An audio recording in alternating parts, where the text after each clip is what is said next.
If the international phonetic alphabet has symbols and sounds you haven't mastered yet, it's time for IPA and IPAs with Molly.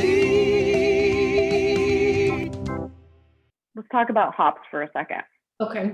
So IPAs are really a celebration of hops in a lot of ways, actually. So IPAs or India Pale Ales started when British people wanted to send beer to Britons that were colonizing different places in India. So they wanted to make sure that their beer could last on a ship that was going on had various temperatures while it was traveling, and make sure that beer, when it got there, it was stable. So that means there were no contaminations, because back then there weren't a lot of like sterilizing techniques as far as like, making sure the beer was stable for a long time.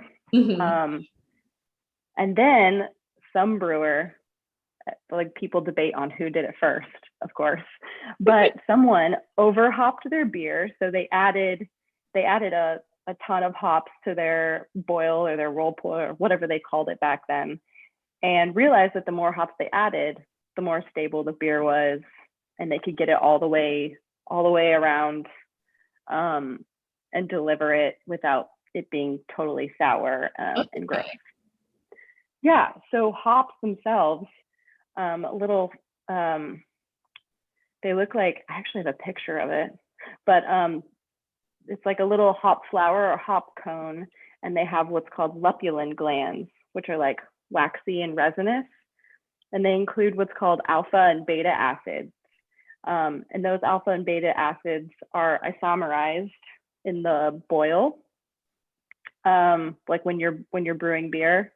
They're isomerized, which just means it makes them soluble. Okay.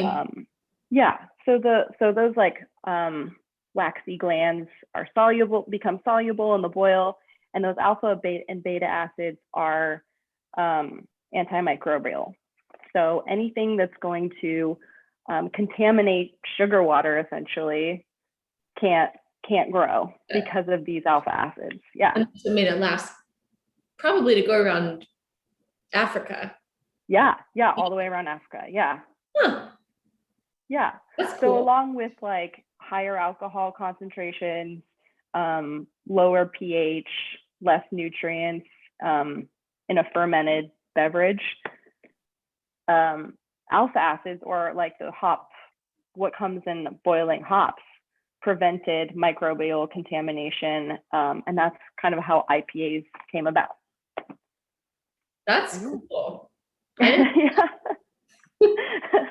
So yeah, it's kind of it's really interesting because the more I learn about beer, it seems that beer has really shaped the way that people live and discoveries that were made.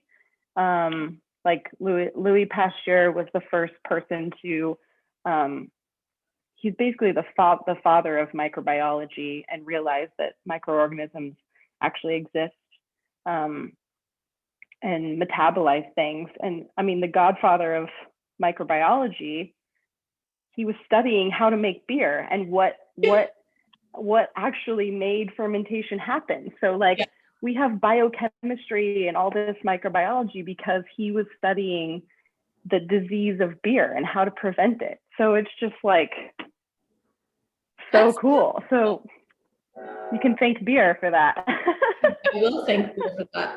Excuse my train going by. Oh, okay. Yeah. That's really cool. Yeah, right? You can never fail with the fresh pale ale and Molly. And I mean, that's one of the reasons that IPAs are so popular. I almost said popular. So popular.